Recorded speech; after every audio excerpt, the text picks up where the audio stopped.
Programang ito ay rated SPG, striktong patnubay at gabay ng magulang ang kailangan.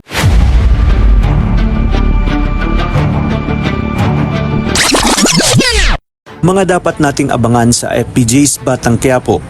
Talagang napakagaspag ng ugali ni David dahil sa pagtrato niya kay Camille na dati puro magagandang pag-uugali ang ipinapakita niya nang nililigawan pa lamang niya ito.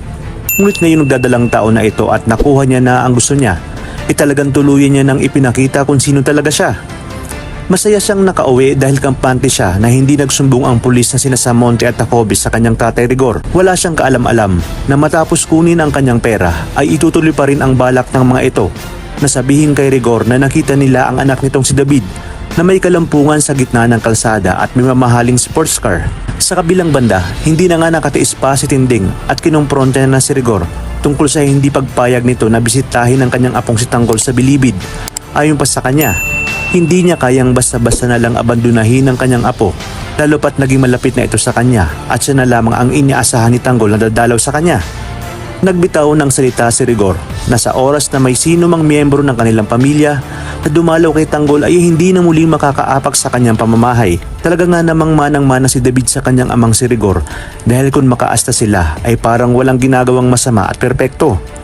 Walang kaalam-alam si Rigor na nalalapit ng mabunyag ang kanyang lihim matapos nang makita ni Mando ang pakikipaghalikan ni Rigor at Lena. Hindi makakatiis si Mando na hindi sabihin kay Tess ang kanyang mga nakita.